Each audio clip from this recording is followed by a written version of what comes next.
आज के मुख्य समाचार। नालागढ़ में बड़ा निवेश। सरकार के 3 वर्ष पूरे होने पे बीजेपी अध्यक्ष बिंदल का हमला।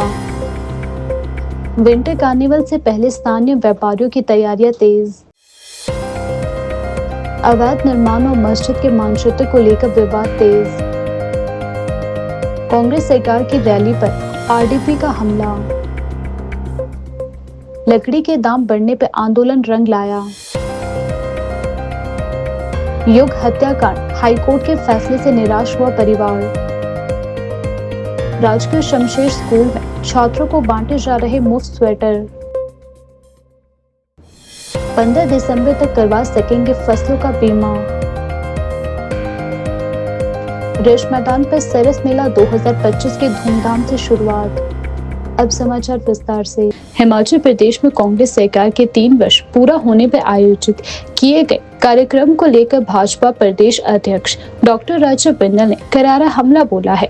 उन्होंने कहा कि कांग्रेस सरकार को जश्न मनाने के बजाय जनता को जवाब देने की जरूरत रहती है। डॉक्टर बिंदल ने कहा, पहले कांग्रेस ने अपने कार्यक्रम का नाम जश्न रखा, लेकिन जनता की नाराजगी देखते हुए इसे संकल्प कर दिया। उनके अनुसार नाम बदलने से 3 साल की नाकामियां नहीं बदल जाती, यह जनता की आंख में धूल झोंकने का तरीका है। भाजपा अध्यक्ष ने आरोप लगाया कि चुनाव प्रचार के दौरान कांग्रेस के बड़े नेताओं ने 28 लाख महिलाओं को 1500 रुपए, 1 लाख सरकारी नौकरियां, 5 लाख रोजगार, 300 यूनिट मुफ्त बिजली, किसानों को राहत और बेरोजगारों के लिए 700 करोड़ सहित कई गारंटियां दी थी। उन्होंने कहा कि जनता ने विश्वास कर कांग्रेस को सत्ता दी, लेकिन 3 साल बाद एक भी संकल्प पूरा नहीं हुआ है। बेरोजगार कर्मचारी, आउटसोर्स, रिटायर्ड, किसान हर वर्ग पीड़ा में है। बिंदल ने दावा किया कि महिलाएं आज भी अपनी खाली जेब दिखाकर पूछ रही है, उनके वादों का क्या हुआ। डॉक्टर बिंदल ने कांग्रेस सरकार पर गंभीर आर्थिक कुप्रबंधन का आरोप लगाते हुए कहा कि सरकार ने 3 वर्षों में 40,000 करोड़ रुपए का नया कर्ज लेकर कुल कर्ज 1 लाख करोड़ के पार कर दिया है। उन्होंने आरोप लगाया कि सरकार ने विकास कार्यों को रोक दिया है, कई संस्थान बंद कर दिए गए हैं और 1.5 लाख पद समाप्त कर दिए गए हैं। पैसा न होने की बात सरकार बार बार करती है, लेकिन अपने जश्न और प्रचार में जनता के पैसों को बेहिसाब खर्च किया जा रहा है। जब जनता ने कहा कि जश्न किस बात का, तो उस जश्न का नाम बदल दिया और नाम भी क्या बदला, नया संकल्प। अब ये नया संकल्प अनेक सवाल पैदा करता है। 3 साल की सरकार हो चुकी, सत्ता में आने के लिए कांग्रेस पार्टी के माननीय राष्ट्रीय अध्यक्ष, राष्ट्रीय महामंत्री, राष्ट्रीय नेताओं ने हिमाचल की पवित्र धरती पर, देवभूमि पर खड़े होकर बड़े बड़े संकल्प किए, बड़ी बड़ी गारंटियां दी, बड़े बड़े वायदे किए और वो जो संकल्प थे वो समय अवधि के अंतर्गत बाधित थे। अर्थात 28 लाख बहनों को पहली कैबिनेट में 1500 रुपया मिलेगा, 1 लाख बेरोजगारों को सरकारी नौकरी पहली कैबिनेट में और 5 लाख रोजगार पहली कैबिनेट में मिलेंगे। बहुत सारे संकल्प हुए। 300 यूनिट बिजली फ्री मिलेगी, 100 रुपए दूध बिकेगा, 700 करोड़ रुपया बेरोजगार युवकों को मिलेगा और न जाने क्या क्या। जनता ने कांग्रेस के इन संकल्पों, इन गारंटियों, इन वायदों, इन विश्वासों के ऊपर कांग्रेस को वोट दिया। सरकार बनी, बहुत बड़ी मेजॉरिटी के साथ सरकार बनी, परंतु 3 साल तक वो संकल्प, वो गारंटियां, वो विश्वास, वो पहली कैबिनेट, वो हवा हवाई हो गई। और आज दोबारा से संकल्प, नई नवेली सरकार, उसके संकल्प कहीं दिखाई नहीं देते। वो बेरोजगार युवक आज भी सड़क के ऊपर नारे लगाता हुआ दिखाई देता है। वो कर्मचारी, वो रिटायरी, वो आउटसोर्स कर्मी, वो टेम्परेरी लगा हुआ कर्मचारी, वो नारे लगाता हुआ दिखाई देता है। वो बहनें आज भी अपना बटुआ खाली दिखा करके और अपने मन में कुंठित होती हैं कि हमने ऐसा क्यों किया। वो 3 साल की जो सरकार जो और बिल्कुल नई सरकार थी, उसने तो कोई संकल्प पूरा नहीं किया। तो अब ये नए संकल्प क्या है? ये नए संकल्प एक बार फिर हिमाचल प्रदेश की जनता को धोखा देने के लिए नए संकल्प लिए, संकल्प का नाम दिया गया। वास्तव में संकल्प कुछ नहीं है। ये 3 साल का जश्न मनाना है। एक बार बोल दिया है तो उसको पूरा करना है और उसका नाम बदल करके संकल्प कर दिया। हिमाचल प्रदेश के सोलन जिले के नालागढ़ में प्रस्तावित मेडिकल डिवाइस पार्क को लेकर एक बड़ा उद्योग निवेश सामने आया है। मशीनरी निर्माण क्षेत्र में सक्रिय spray engineer device cell limited ने प्रदेश सरकार से 100 एकड़ जमीन मांगी है। कंपनी यहाँ एथेनॉल, ग्रीन हाइड्रोजन और मशीनरी निर्माण के लिए 3 बड़े प्लांट स्थापित करना चाहती है। यह कंपनी बद्दी में पहले से मशीनरी तैयार कर रही है और अब बड़े पैमाने पर विस्तार की इच्छुक है। स्प्रे इंजीनियर हिमाचल में 1400 करोड़ रुपए का निवेश करने की योजना बना रही है, जिससे प्रदेश में लगभग 5000 लोगों को रोजगार मिलने की उम्मीद है। बताया जा रहा है कि यह हिमाचल में अब तक का सबसे बड़ा निजी औद्योगिक निवेश होगा। उद्योग विभाग के पास मेडिकल डिवाइस पार्क के निर्माण के लिए फिलहाल धन का अभाव है। ऐसे में विभाग ने सरकार को निर्माण के लिए 4 विकल्प सुझाए हैं। पहला, लोन लेकर पार्क का निर्माण। दूसरा, जमीन बेचकर फंड जुटाना। तीसरा, सरकार द्वारा सीधे धन उपलब्ध करवाना। चौथा, पब्लिक प्राइवेट पार्टनरशिप मोड में निर्माण करना। सरकार इस प्रोजेक्ट को अपने निगरानी में ही पूरा करना चाहती है। ऐसे में माना जा रहा है कि स्प्रे इंजीनियर को जमीन उपलब्ध करवा कर निर्माण प्रक्रिया को गति दी जा सकती है। मेडिकल डिवाइस पार्क के लिए विभाग के पास 300 एकड़ जमीन पहले से ही उपलब्ध है। मुख्यमंत्री की उपस्थिति में उद्योग विभाग के अधिकारियों और कंपनी ने प्रतिनिधियों के बीच MOU पर हस्ताक्षर किए हैं। इसके बाद परियोजना को आगे बढ़ाने की प्रक्रिया तेज हो गई है। उद्योग विभाग के अनुसार करीब 150 बीघा भूमि में 3 अलग अलग प्लांट लगाए जाएंगे। पहला API, दूसरा ग्रीन हाइड्रोजन, तीसरा एथेनॉल उत्पादन इकाई। ग्रीन हाइड्रोजन को भविष्य के स्वच्छ ईंधन के रूप में देखा जा रहा है, जबकि एथेनॉल उद्योग राज्यों में ऊर्जा और उद्योग क्षेत्र को नई दिशा देगा। इसके साथ ही कंपनी फार्मा उद्योग के लिए आवश्यक विभिन्न मशीनरी उपकरणों का भी निर्माण करेगी। उद्योग मंत्री हर्षवर्धन चौहान ने पुष्टि की कि स्प्रे इंजीनियर ने नालागढ़ क्षेत्र में प्लांट लगाने की इच्छा जताई है। मंत्री ने कहा कि कंपनी को इस स्थान पर जमीन उपलब्ध करवाई जा सकती है। इस पर विभाग और सरकार गंभीरता से विचार कर रही है। नालागढ़ में बनने जा रहा मेडिकल डिवाइस पार्क न केवल सोलन जिले बल्कि पूरे हिमाचल प्रदेश के औद्योगिक विकास में एक बड़ा बदलाव ला सकता है। स्प्रे इंजीनियर की यह पहल प्रदेश को उभरते औद्योगिक केंद्र के रूप में नई पहचान देने की क्षमता रखती है। राजधानी शिमला के रिज मैदान में बाहरी व्यापारियों द्वारा लगाए जाने वाले स्टॉल्स के खिलाफ स्थानीय व्यापारियों ने एक बार फिर स्वर तेज कर दिए हैं। हर साल की तरह इस बार भी विंटर कार्निवल से पहले बाहरी व्यापारियों की एंट्री को लेकर व्यापारी संगठनों में नाराजगी देखी जा रही है। शिमला व्यापार मंडल के अध्यक्ष हरजीत सिंह ने बताया कि बीते वर्षों में भी नगर निगम शिमला के महापौर से बातचीत कर स्थानीय व्यापारियों को आश्वासन तो मिला, लेकिन व्यवहारिक स्तर पर स्थिति नहीं बनती है। उन्होंने कहा कि कई बार बाहरी व्यापारी रिज मैदान के पद्मदेव परिसर में स्टॉल लगा लेते हैं, जिससे स्थानीय व्यापारियों के व्यापार पर सीधा असर पड़ता है। उन्होंने स्पष्ट किया कि व्यापार मंडल सरस मेले या सेल्फ हेल्प ग्रुप की महिलाओं द्वारा लगाए जाने वाले फूड स्टॉल का विरोध नहीं करता है। साथ ही पर्यटन बढ़ाने के लिए आयोजित मेलों का भी वे समर्थन करते हैं, लेकिन समस्या तब पैदा होती है जब बाहरी व्यापारी उत्पादों के स्टॉल लगाते हैं जो पहले ही शिमला में उपलब्ध है। इससे पर्यटक के पीक सीजन गर्मी और सर्दी में स्थानीय दुकानदारों की कमाई पर असर पड़ता है। उन्होंने कहा कि विंटर कार्निवल में बाहरी स्टॉल्स को लेकर इस पर केवल आश्वासनों पर भरोसा नहीं किया जाएगा। व्यापारी पहले नगर निगम आयुक्त से औपचारिक बातचीत करेंगे, इसके बाद महापौर से मुलाकात करेंगे। उन्होंने चेतावनी भरे लहजे में कहा कि यदि स्थिति में सुधार नहीं आया तो केवल पुराने वादे दोहराए गए तो जरूरत पड़ने पर मुख्यमंत्री से भी निवेदन किया जाएगा कि स्थानीय व्यापारियों को प्राथमिकताएं दी जाए और मेलों में बाहरी व्यापारियों को स्टॉल लगाने की अनुमति न दी जाए। देखिए, एक तो आज ये सेल्फ हेल्प ग्रुप के लगना था, मेरे ख्याल आज नहीं लग पाया, ये शायद कल से लगाने जा रही है सरकार। व्यापारी वर्ग ने कभी भी सेल्फ हेल्प ग्रुप वालों का कभी विरोध नहीं किया, ना ही हमने इसमें कभी भी किसी से इस बारे में मिले हैं। ये तो हमारे लोकल लोग हैं, ये जो भी यहाँ बेचते हैं लोकल ही आइटम बेचते हैं, उससे हमारा कोई भी व्यापारी इस चीज़ का कभी विरोध नहीं करता।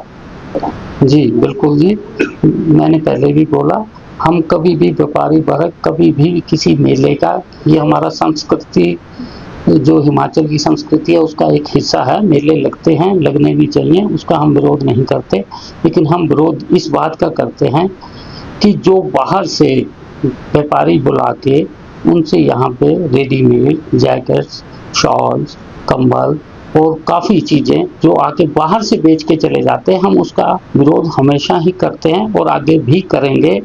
और इसके लिए हम अब सबसे मिलेंगे, इसमें कमिश्नर साहब से भी बात करेंगे, मेयर साहब से भी बात करेंगे, शिमला के विधायक जी से भी बात करी जाएगी। अगर हमें नहीं कोई हमारी समस्या का हल नहीं होता, ऐसा कोई हमें लगता है कि वो ऐसे बाहर के स्टॉल लगाएंगे, तब हम सीएम साहब से भी मिलेंगे। शिमला में अवैध निर्माण और मस्जिद के मानचित्र को लेकर विवाद एक बार फिर गर्मा गया है। देवभूमि संघर्ष समिति ने मामले में सरकार और कुछ संगठनों पर गंभीर आरोप लगाते हुए प्रशासन से स्पष्ट कार्यवाही की मांग की है। समिति के सह संयोजक विजय शर्मा ने आरोप लगाया कि विवादित ढांचे को वैध करवाने का प्रयास किया जा रहा है, जबकि उनके अनुसार आवश्यक दस्तावेज उपलब्ध नहीं है। उन्होंने कहा कि मामले को धार्मिक रूप देने की कोशिश हो रही है, जिसका स्थानीय समाज विरोध करेगा। उन्होंने दावा किया कि संबंधित पक्षों द्वारा प्रस्तुत कागजात संदिग्ध है और इन्हें लेकर जांच की आवश्यकता रहती है। वहीं समिति के सह संयोजक मदन ठाकुर ने कहा कि पूरे मामले में दबाव और भ्रामक जानकारी का इस्तेमाल किया जा रहा है। उन्होंने बताया कि मामला न्यायालय में विचाराधीन है और समिति अदालत के निर्णय का सम्मान करेगी, लेकिन प्रशासनिक स्तर पर कार्यवाही की धीमी गति पर उन्होंने चिंता जताई है। उन्होंने चेतावनी दी कि यदि 29 से 30 दिसंबर तक प्रशासन द्वारा आवश्यक कदम नहीं उठाए गए तो स्थानीय लोग आंदोलन का विकल्प चुन सकते हैं। नहीं, देखिए, अभी हाई कोर्ट से नक्शा पास नहीं हुआ, वो कुछ मुस्लिम नेता सो कॉल्ड किसी मुस्लिम ऑर्गेनाइजेशन के, उन्होंने पत्रकार वार्ता करके कहा कि हम इस मस्जिद का, अवैध मस्जिद कहूंगा, इस अवैध मस्जिद का नक्शा 2 मंजिल का हम पास कराने के लिए नगर निगम को देंगे और उसको स्वीकृत करवाएंगे। तो हम तो पहले कह चुके हैं कि सरकार और मुस्लिम पक्ष ये एक ही बात है, ये एक ही सिक्के का एक ही पहलू है, दूसरा पहलू भी नहीं है। तो ये तो बड़ी स्पष्ट बात है कि हिमाचल सरकार की मंशा भी वही थी जो उन पत्रकार वार्ता कर रहे जो लोग थे, जो उनकी वो मंशा थी। मैं मगर एक बात बड़े स्पष्ट शब्दों में बता देना चाहता हूं कि वो लोग जिस मुगालते में है कि वो नक्शा जमा करवाएंगे उस अवैध मस्जिद का और वो पास होगा, तो ऐसा भविष्य में कभी भी संभव नहीं होगा। सनातन समाज हाथ में चूड़ियां पहन के नहीं बैठेगा। इस अवैध स्ट्रक्चर का जो नक्शा पास करा दिया जाएगा वो नक्शा भी जला दिया जाएगा। ये बात मैं साफ और स्पष्ट शब्दों में बता देना चाहता हूं।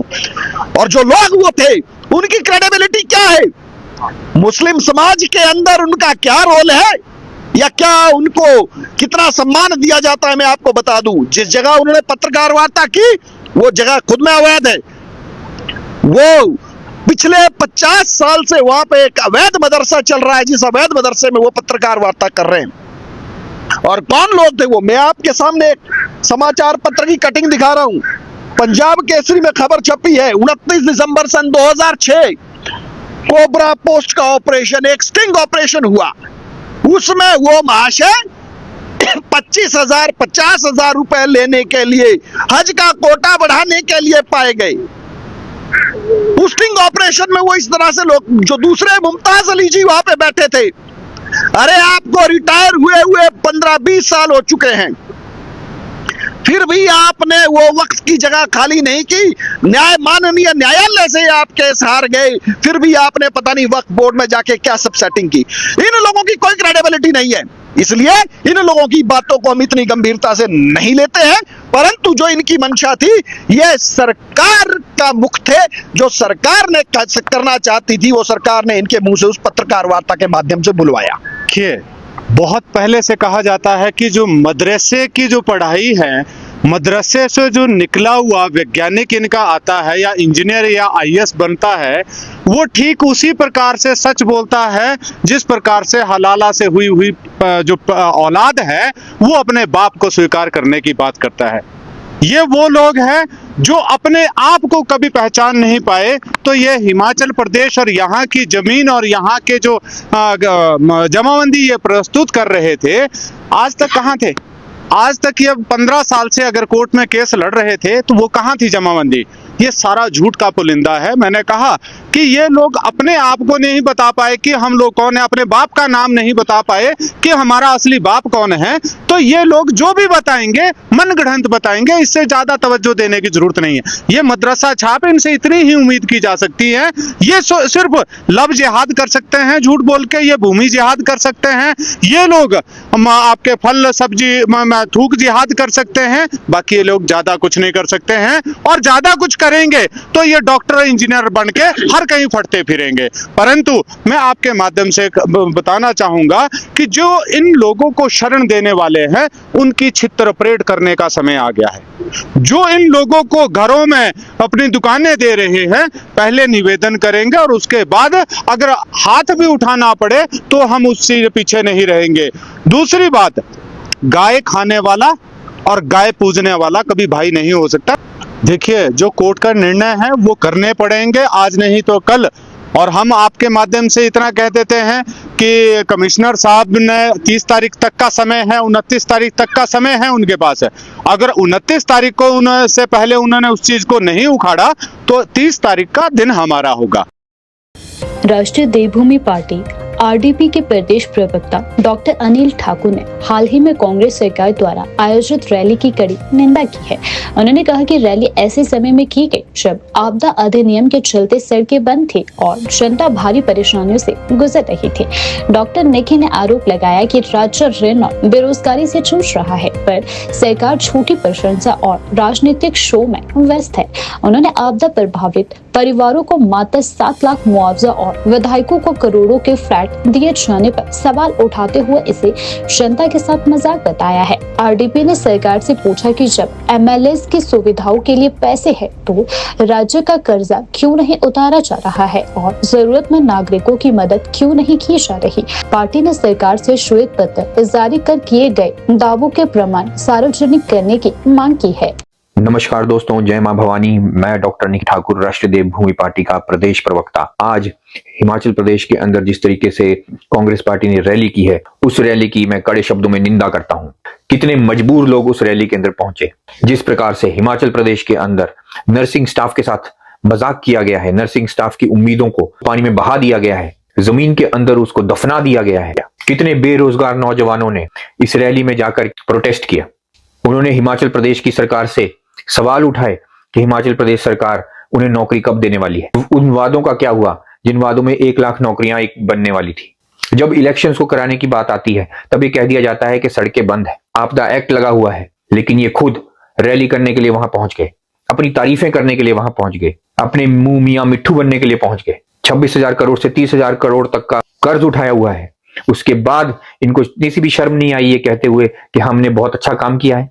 जहां बेरोजगारी अपनी चरम पर है, जहां रोज युवाओं के साथ अन्याय हो रहा है, क्राइम हिमाचल प्रदेश के अंदर बढ़ रहा है, ड्रग्स हिमाचल प्रदेश के अंदर बढ़ रहा है, इस तरह की बातों को करना अपने आप में शर्मनाक है। जिसके मकान, जिसकी रोजी रोटी, जिसका पूरे का पूरी जिंदगी इस आपदा के अंदर तबाह हो गई है, जिन्होंने पूर्णतः नुकसान झेला है, उन लोगों के लिए केवल 7 लाख रुपए की राशि को घोषित करना कोई बहुत बड़ी बात नहीं है। इस महंगाई के दौर में ये 7 लाख रुपए का लड्डू जो हिमाचल प्रदेश के लोगों को दिखाया जा रहा है, ये उनकी भावनाओं के साथ, ये उनके इमोशंस के साथ, ये उनके साथ हुई दुर्घटना का मजाक है।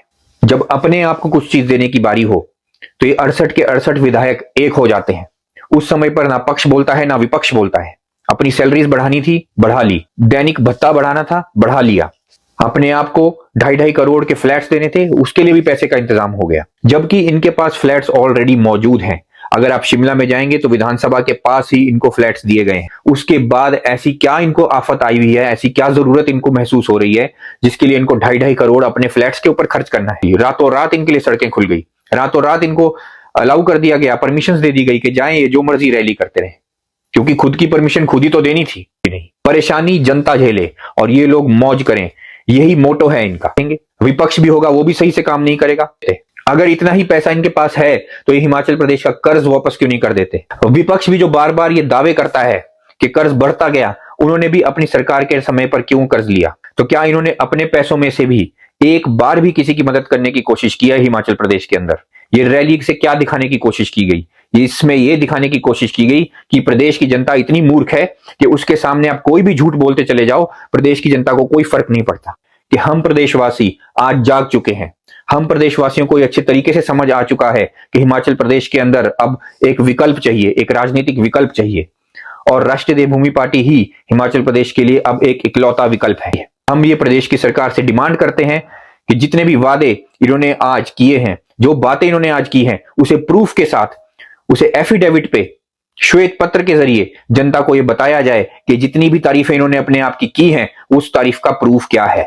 और अगर पैसा हिमाचल प्रदेश सरकार के पास है तो इतना ज्यादा कर्ज लेने की क्या जरूरत पड़ रही है? और अगर हिमाचल प्रदेश की सरकार इतनी सक्षम है और इतना अच्छा काम कर रही है तो सड़कों पर युवा क्यों आ रहा है? कि जो नर्सिस हैं उनको तकलीफ दी जा रही है। हिमाचल प्रदेश का युवा आज हिमाचल से पलायन करने पर मजबूर है।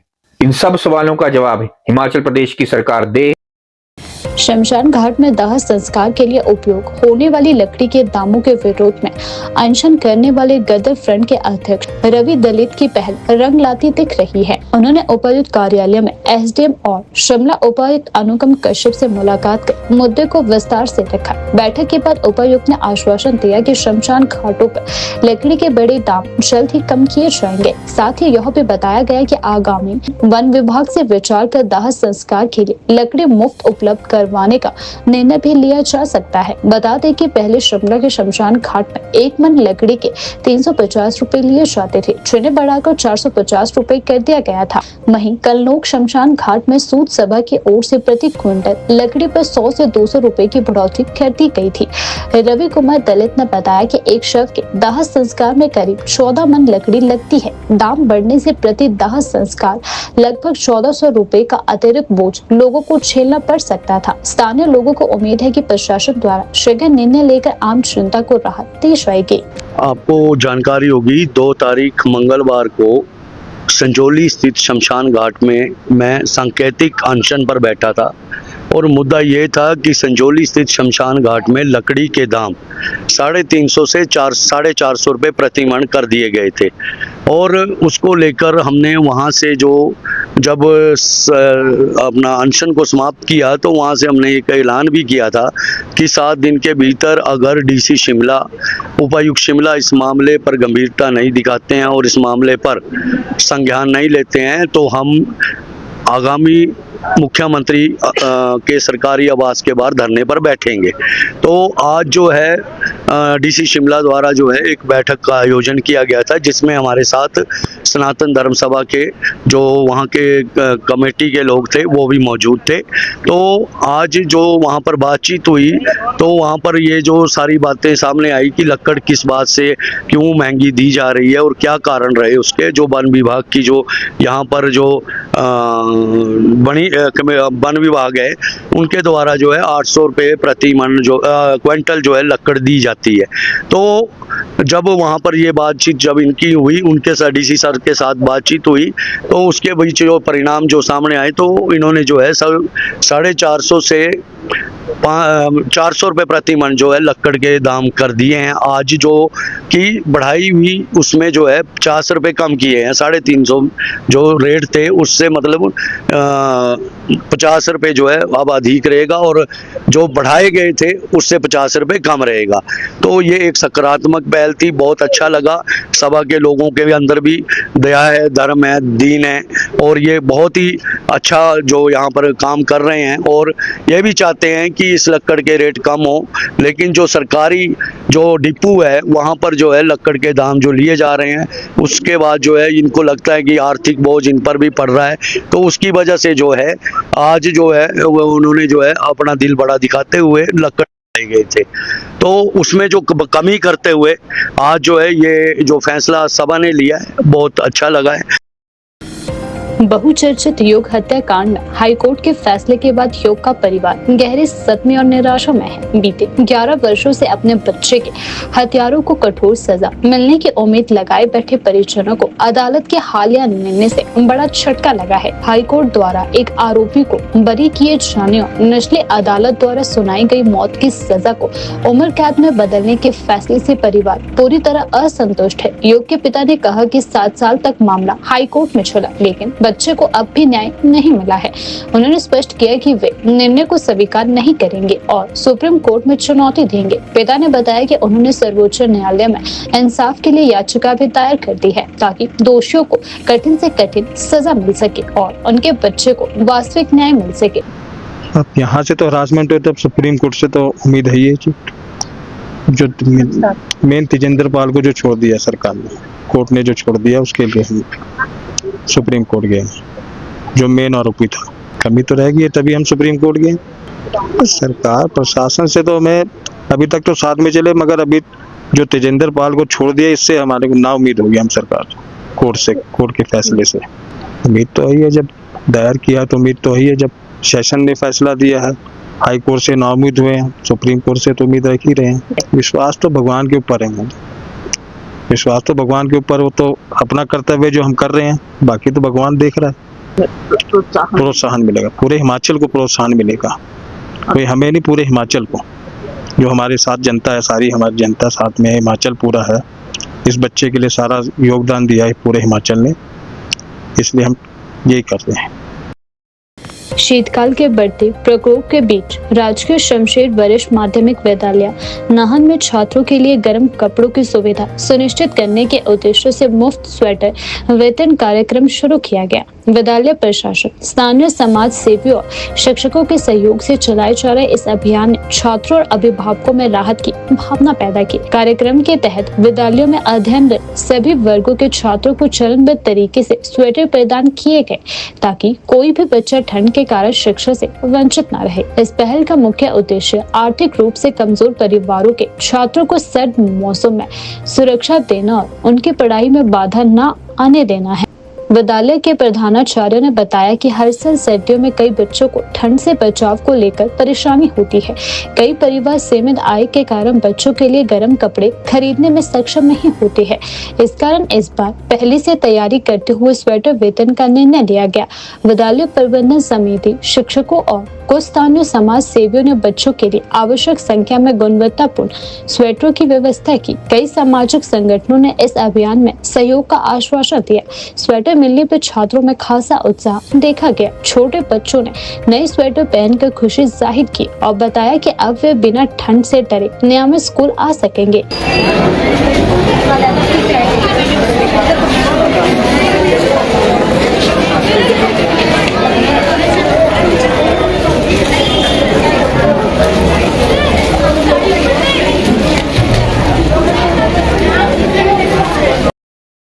हमीरपुर जिले के किसानों के लिए राहत भरी खबर है। प्रधानमंत्री फसल बीमा योजना के तहत किसानों को अपनी गेहूं और जौ की फसलों का बीमा करवाने के लिए 15 दिसंबर तक का समय दिया गया है। कृषि विभाग ने किसानों से अपील की है कि मौसम की अनिश्चितताओं और प्राकृतिक आपदाओं से बचाव के लिए निर्धारित तिथि से पहले बीमा करवाना सुनिश्चित करें।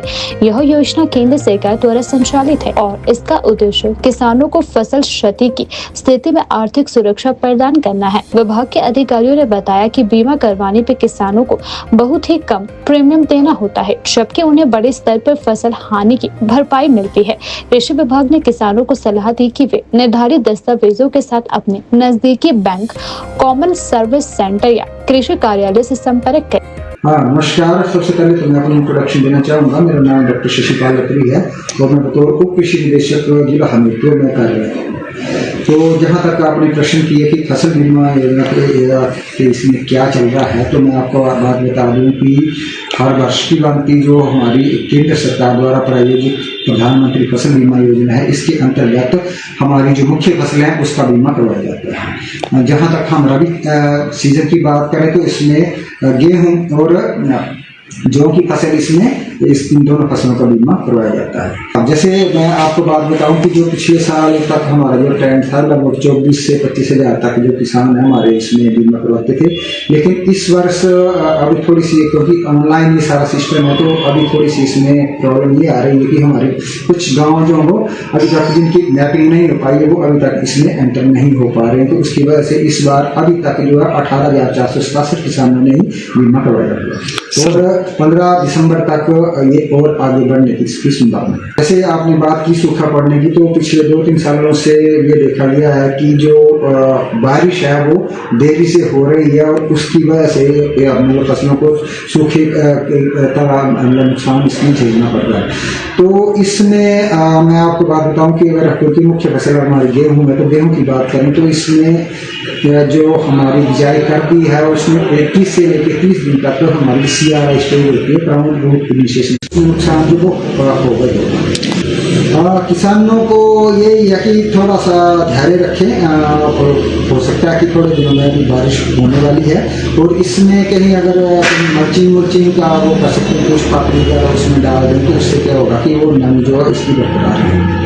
हाँ, मैं आपसे बात करूँ तो एक अगर आप पूरे हेक्टेयर की बात करें तो 60,000 रुपये का इसमें बीमा किया जाता है। अगर कनाल की बात करें तो 24 रुपये एक फसल का इसमें बीमित राशि रहती है और उसमें अगर प्रीमियम की बात करें तो उसमें 1.5% सिर्फ किसानों को देना पड़ता है और वो सिर्फ 36 रुपये ही किसान इसको इसमें देते हैं। ऐतिहासिक रेश मैदान पर सरस मेला 2025 का रंगीन आगाज हो चुका है। ठंडी हवाओं और खिली धूप के बीच शुरू हुए इस 10 दिवसीय मेले में हिमाचल के सभी जिलों से प्रतिनिधि पहुंचे हैं, जिन्होंने अपने अपने क्षेत्र की पारंपरिक कलाओं, उत्पादों, व्यंजनों के स्टॉल लगाए हैं। यह मेला 11 दिसंबर से 20 दिसंबर 2025 तक चलेगा। हिमाचल प्रदेश ग्रामीण विकास विभाग द्वारा आयोजित यह मेला प्रदेश की पारंपरिक संस्कृति, ग्रामीण आजीविका और महिला सशक्तिकरण को एक ही मंच पर लाने का प्रयास है। मेले का मुख्य उद्देश्य ग्रामीण अर्थव्यवस्था को मजबूती देना और स्वयं सहायता समूहों की महिलाओं को स्वरोजगार के अवसर उपलब्ध करवाना है, ताकि वे आर्थिक रूप से आत्मनिर्भर बन सके। मेले में भाग ले रही स्वयं सहायता समूह की महिलाओं ने बताया कि सरकार द्वारा उन्हें ऐसा बड़ा मंच प्रदान किए जाने से उनकी आमदनी बढ़ी है और उत्पादों को भी पहचान मिली है। महिलाओं का कहना है कि इस तरह के आयोजन न केवल उन्हें प्रोत्साहित करते हैं बल्कि आत्मनिर्भर बनने की दिशा में भी महत्वपूर्ण कदम साबित होते हैं। मेरा नाम साक्षी राणा है और मैं लाहौल स्पीति से आई हूँ। लाहौल से मैं लाहौल से समूह है जो हमारे लेडीज़ है, जो हम लेडीज़ जो काम करती हैं, हम यहाँ पे आके उनको सेल करते हैं ताकि उन्हें घर बैठे बैठे ही हम उनकी हेल्प कर सकें। मैम आप देख सकते हैं यहाँ पे ना सॉक्स है, ग्लव्स है, टोपी है, घी है, शिलाजीत है, राजमा है, फोन भी है, काला जीरा भी है। हम अपने आप को प्रमोट करते हैं। जो यहाँ पे जो सामान है, हम इतनी दूर से आए हुए हैं, हम यहाँ पे बताते हैं कि हमारे यहाँ पे ऐसी ऐसी चीज़ें पाई जाती हैं। हमारे यहाँ बहुत सारी जड़ी बूटियाँ पाई जाती है, काफ़ी कुछ है हमारे वहाँ पे, तो हम यहाँ पे आके सेल करते हैं, तो काफ़ी अच्छा मिला। और गुरदार से संगड़ा ब्लॉक से हूँ मैं। हमारे पास मंडुए का आटा मिलेगा, बांगदाना मिलेगा, भंगजीरी 2 प्रकार की मिलेगी हमारे पास, घी मिलेगा और आपको उड़द की दाल मिलेगी, राजमा की दाल मिलेगी, 2-3 प्रकार की हमारे पास, और मंडुए का आटा और धनिया मिलेगा। बिना खाद की चीज़ें मैम ये गोबर की, ये जो गोबर डलता है ना खेत में उसकी है ये जी, उससे बनी हुई है जी हमारे अपने। ये बंगजीरी मैम एक पौधा होता है बंगजीरी का, सिड्डू के अंदर स्टफिंग में डलती है, परोठों में डलेगी, मुड़े में डलेगी और इसको ऐसे भी भून के खा सकते हैं आप। जोड़ों की दर्दें दुर्दे होती है उससे ठीक हो जाता है ये गर्म चीज़। और लड्डू और अलग अलग चीज़ें मेरे लिए बहुत एक्साइटिंग था यहाँ आना और इस मेले में और चीज़ों को एक्सप्लोर करना। पहली बार है और हम शिमला कम आते हैं, हम कसौली जाते हैं क्योंकि ये बहुत रशी एरिया है, तो इस बार हम पहली बार बार अकेले ट्रैवल कर रहे थे, नहीं तो हमारा ग्रुप ट्रैवल करता है। ओके। तो अकेले आए तो हमने कहा why not go for Shimla. तो यहाँ के जब मेला पता लगा तो सोने पे सुहागा हो गया। जो भांग दाना है that is very rich in magnesium and potassium, और मैग्नीशियम के अपने बहुत फ़ायदे हैं कि जैसे नींद नहीं आती रात को, तो अगर मैग्नीशियम लेते हैं हम इवनिंग टाइम में, जैसे और भी सीड्स में भी होता है, तो नींद अच्छे से आती है। आपकी जो बॉडी पेन्स हैं उसमें भी फ़ायदा होता है, और इसमें ओमेगा 6 ओमेगा 3 फैटी एसिड्स भी है। एंड इन्होंने बताया जॉइंट पेन्स के लिए भी हेल्पफुल है। डेफिनेटली मैं इसको ट्राई करूँगी, फिर नंबर भी लेके जा रही हूँ एंड कंटिन्यू करूँगी। सीबकथ्रोन। हाँ जी, ये सीबकथ्रोन कपाल है जी, इसका ये ब्लड को प्योरीफाई करते हैं, ये एंटीऑक्सीडेंट है, ये 100 बीमारी सॉल्व करेंगे। इस टाइम पूरा ऑल इंडिया में ये सीबकथ्रोन जो नंबर 1 प्रोडक्ट है आयुर्वेदिक। हाँ जी, ये मैं आई हूँ लाहौल स्पीति डिस्ट्रिक्ट, लाहौल स्पीति मैं मियाड वैली से हूँ, बहुत टाई वाला एरिया से अपना प्रोडक्ट लेके आई हूँ। ये जितना भी है सारे सीबकथ्रोन की पाउडर बना हुआ जी, सीबकथ्रोन की ड्राई बेरीज है, सीबकथ्रोन की जो ये जो है जैम बना हुआ जी, मैंने ये सीबकथ्रोन की ये है रोज लिप्स है मैम।